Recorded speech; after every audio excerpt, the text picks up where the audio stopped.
Welcome back. Time to do another discussion little video. This time I came a little bit prepared. Hopefully you guys can hear me better.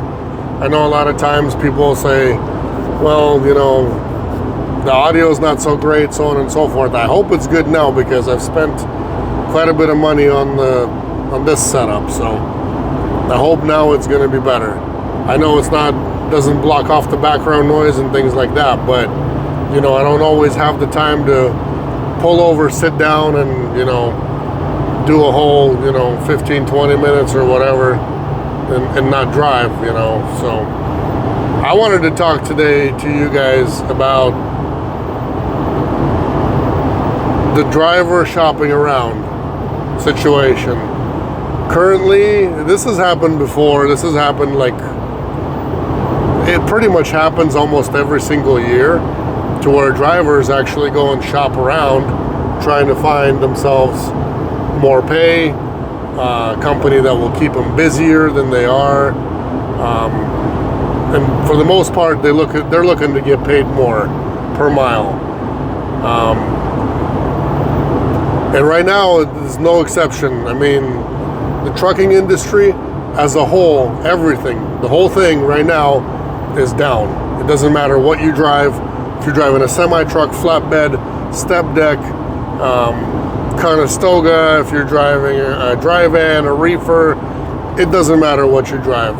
If you're driving a box truck, sprinter van, it doesn't matter. Small straight, large straight, whatever you guys want to call it. Anything in the transportation world right now, anything we do is slow and cheap, and that's just the industry right now. So I wanted to tell you guys, if you're being treated, I'm not recruiting anybody, don't get me wrong. I'm not here to recruit a driver and say, hey, they're treating you bad over there, come this way and we're gonna give you back rubs and belly rubs and things like that. No, that's not what I'm doing today. I'm gonna tell you guys that don't burn any bridges with whoever you're working with. If you've been working with them, things have been working out, and everything has been doing good, great, everybody's happy, like you're being treated well, you get paid on time with your current company, you're doing your job, they trust you, you trust them, so on and so forth. But you feel like what? A lot of drivers, they're feeling like, well, they're not, they don't have the resources to keep me busy anymore, or they don't pay per mile, they don't pay good anymore, so I'm gonna go and go work somewhere else, or I'm shopping around to find a better rate. It's not they. Don't say they. The company that you're working with yourself still has to win this load, still has to bid the load, win the load, get the award, and however they do it, either they take a percentage off at the end, or if they pay like us without no percentage, which is how we do it. We feel like that's the best way, because you could have a 20-mile run, which for 20 miles, what are we going to take out? $10 to work, same amount of time and put all our efforts in. Just not enough. And when you're doing a 3,000-mile run or 2,000-mile run, then it's too much money to take out of a driver. So we just, depending on the situation, depending on the job, depending on how bad the driver needs to move, depending on if he's got to go home or not, things happen, and sometimes drivers just absolutely must go home, and what we make is very, very minimal on the job. So what we add on top of the driver rate is very, very minimal. If it's a 3-4 day job, then sometimes we add just a bit more, because hey, we're not going to make anything off of you as a driver for the next 3-4 days if it takes you that long. So it just all depends on the job. But right now, overhead's low. We're trying our very, very best to keep everybody as busy as possible. And so does every other company, I believe. I don't think anybody's out there trying to stiff anybody or anything like that. Everybody's kind of like, everybody's in survival mode right now. Some people are doing better than others. Some people are doing just a smidge worse, and some people are doing the same. So my main thing is, I wanted to tell you guys, if your company's paying you on time, if you're trusting them, they trust you, stay with them. Don't go shopping around looking for greener grass on the other side and stuff like that, because we are all in the same boat. All these loads, we all see these loads. We all bid the same loads. Every company uses the same load boards 99% of the time.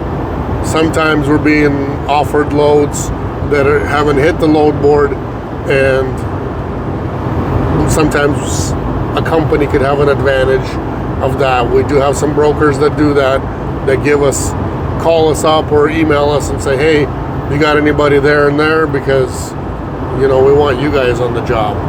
So yes, there's if we're getting that kind of attention, I'm sure we're not the best ones out there, guys.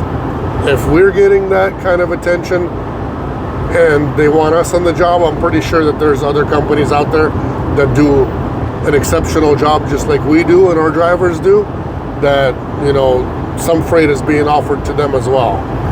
So a lot of times we still get it just because they want us instead of somebody else. Sometimes we gotta adjust that rate a little bit, and other times our rate gets smashed and somebody's closer to the freight, or usually it's because somebody's closer because there's no deadhead, because we always factor in the deadhead as well.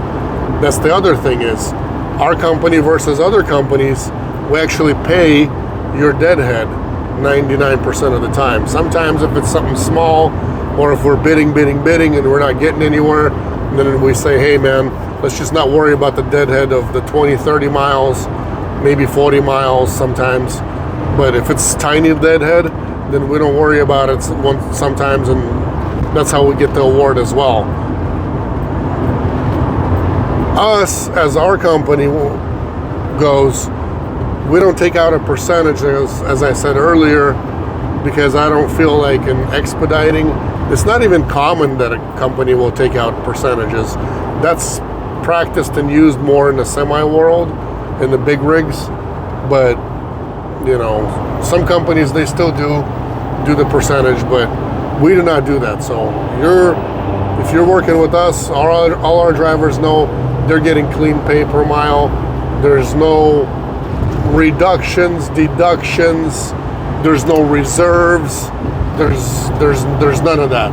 Other companies, they'll give you a reserve account of some sort of when you're leaving, just to make sure nothing gets damaged or whatever.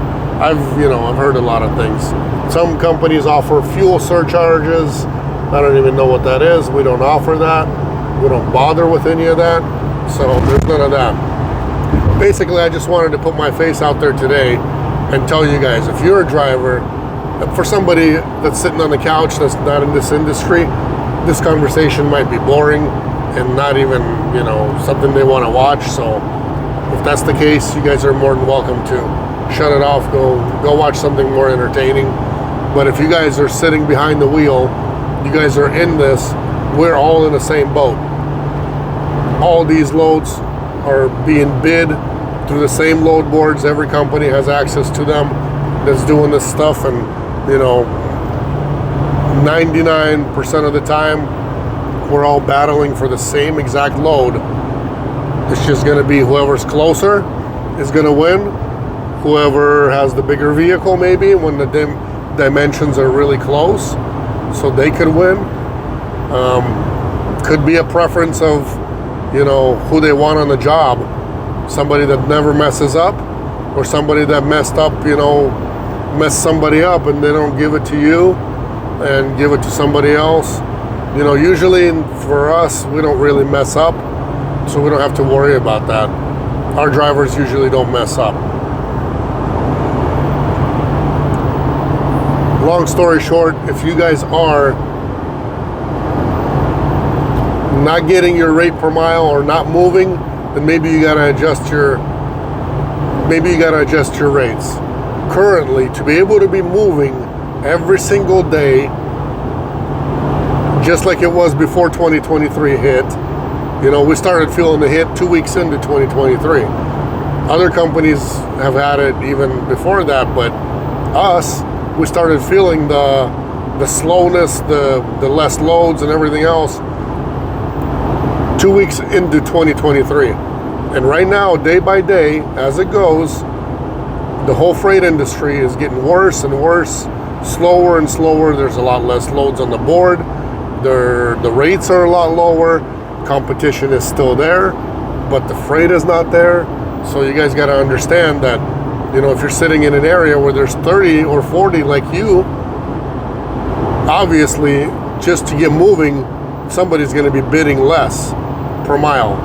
Whether you're working with multiple companies, we don't do that, but you could be working with multiple dispatchers, and they're all going to call you about the same load, and in the end, the price just gets diluted and it goes to nothing. What's happened lately is, used to be that there were a certain amount of brokers that were posting the same exact load. Somehow they were chasing each other. It seems like there's a certain group of brokers out there that when one posts a load, then that whole little group of them, I call, all of them post the same exact thing. So could be like 8, 10 of them, 12 of them, 5 of them. Usually if it's one, then it's the whole thing. Everybody's posting it. And other times when the load is actually a decent load and you can get a decent rate per mile, which meant that the broker most likely has their own customer that's asking only one company to provide them a rate. So broker gets a request, or they work off of the broker board. They post that load up on our board. We look at it, give them our rate, send it off. Broker adds whatever they want to make on the load to it and sends it off to their customer. Well, right now, guess what's happening?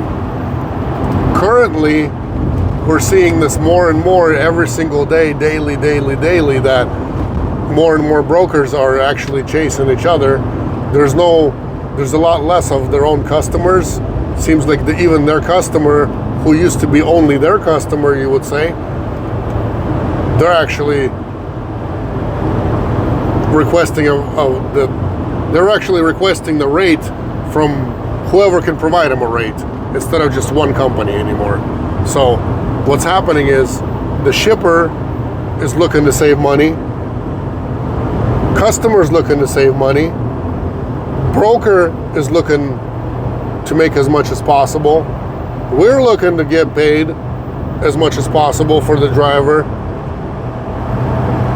So in the end, there's still 8, 10, 15 brokers sometimes posting one same exact load. And guess what?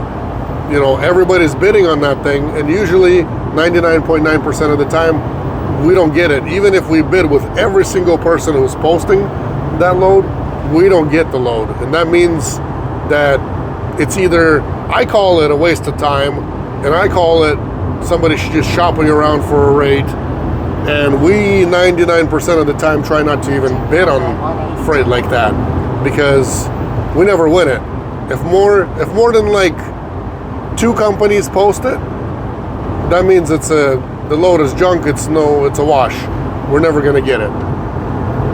That's just from experience, maybe somebody gets it, but in the end, we never win it. 99.9% of the time, it was just a waste of time, a waste of 15, 20 minutes that we have to wait for the award. So we don't even bother most of the time bidding on freight like that. Just so you guys know, in case you didn't know how the whole expediting works, is there's no set price. It's a spot market. So there's no set rate on something. There's no set route for somebody. There's no set loads for somebody. There's none of that. It's very simple. freight is on the bid board. We bid the load with your dimensions, how far away you are,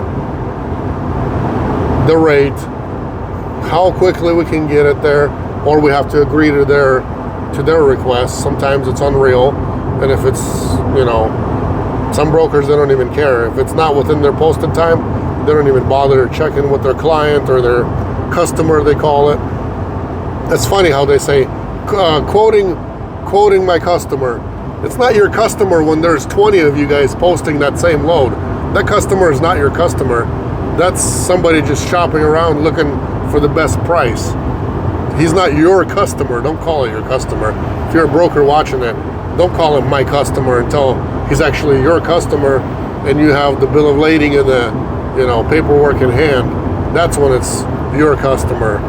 But it's funny how it is, you know. I don't call it my broker, you know what I mean, or something like that. So in the end, right now it's a battle. Everybody's battling. Everybody wants more money, or at least some kind of. They want to save the most amount of money, basically. The shipper's looking to save the most. Broker's looking to get it. We're looking to get it. Driver thinks he should be getting paid more and more as the days go by, which it's impossible because the freight keeps dropping in price. These loads are not in our pocket. We have to bid the load. Like I said, we have to bid the load, wait 20 minutes, which is the industry standard, which right now we're trying to cut down on that and keep it at about 15 minutes unless we hear a word back and they ask us to hold a little longer. But our company, we're waiting 15 minutes and we're moving on. That's how it is. We don't have time to waste with everybody, especially right now when there's, you know, 10, 15, 20 people posting the same exact load. It's a wash. It's a wash. In the end, it's a wash. Somebody's just looking for the best price. They're not looking for a quality carrier. They're not looking for a quality driver. Quality is kind of disappearing. It's all about saving the buck. You know, whatever can save somebody a buck and whatever somebody can, you know, and a broker's shopping around. Even if they have the load in their pocket, they're calling around. That's why it takes 30 minutes to get an award. They keep calling companies trying to find out whoever can do it for $1, $5 or $10 less, so they can make more money in a day that way too. You know, it's all still about the quality, because, you know, quality companies, they're still going to stick around. The ones that are after money, they're going to disappear. So whoever's giving you the best price, you know, I hope that the quality is there too of the job, and the quality is there of the driver, who's going to be on time for pickup, on time for delivery, and that communication is going to be there. That's what we strive to provide. I'm in the same boat with you guys, same exact boat. Freight is harder to get. It's cheaper, you know. It's kind of out there, and it's day by day. We're noticing less freight, less posts, and the prices, obviously, you know. Sometimes we even, you know, encounter cuss words from brokers. Sometimes we just, you know, don't hear back most of the time. Sometimes we say, hey, can you beat that price? And we're like, what? Explosion. What? Who drives for that kind of rate? You know, but somebody does.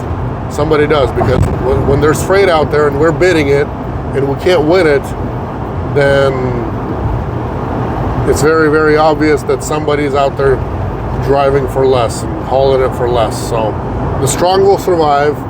I've said that before, and I'm going to say it again, and I'm going to keep saying it.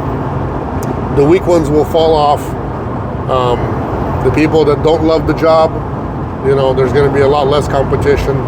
Slower and slower. I think people who are, you know, not into this with both their feet and their legs all together, you know, the people that are renting vans, the people that are, you know, not so much caring about the job as much as others that are fully invested, bought their own van, paid it off already, you know, and so on and so forth. So stronger ones will survive, you know. The ones that save money have saved money when the times were good. You know, we'll be fine. We're gonna do good. If you guys are just looking to get into expediting right now, you're a new driver looking to get in, I don't know what to tell you guys. You know, it's going to depend on your location. It's going to depend on where you live, how far you want to go, how long you want to stay out on the road to make that money. Because right now, to meet your goal, it takes a bit of time. It takes a lot of miles, and it's hard work. So I'm noticing a lot of drivers dropping out, you know, kind of losing faith, losing the drive, losing the, you know, their credibility with us because of their attitude and the way that some drivers carry themselves, as far as, you know, they become careless. You know, there's less work, it's cheaper, so some people, I guess, feel like the quality of the work that they give should be a lot less too, because it's, you know, there's less work, there's less money involved in it. Shouldn't be that way. You always got to give it your best. Always on top of the game, because hey, today we're doing slower, and today the rates are a little bit cheaper, but you never know. Here in the next couple of months, the strongest that have survived and stuck around, they're going to be on top, because a lot of these people that don't care about the job, don't care about driving, don't like it, just do it because of quick, easy money or whatever, they're going to disappear. They're going to quit. They're going to go give their van back to the dealership, or, you know, back to the rental company. I don't even know why some people, you know, some companies hire owner-operators that go in a rental van. That just, you know, to me, it's not about the affordability or whatnot. It's about people being fully invested in it. If a person is renting a van, they're not fully invested. They're not sure if this is for them or not. So the people that are unsure, it's just like Shark Tank. If you're unsure, if you didn't, you know, quit your job and you gave it all you got, and you're in it all with everything you have, then, you know, it's going to be hard for you to find somebody who's going to support you. So that's why we only work with owner-operators, only the people that actually bought their own van. I hope that, you know, some of this insight, some of the, you know, some of my 9-year experience, you know, as a dispatcher, as a company owner, helps you guys out. I'm not just a driver, you know, expressing my thoughts, not knowing what's going on, or you know, communicating with people at the truck stop and just hearing things and adding things and, you know, putting my own thoughts in it. I'm actually the one that's sitting behind the computer all day long, and once in a while get on the road as well to share the grind with you guys. So it's not just my lips flapping in the wind. It's, you know, it's actually, I know what I'm talking about, because I sit behind the computer and we do this all day long, all over 48 states, not just regional or local or whatever. So take care, guys. God bless you. We'll see each other next time.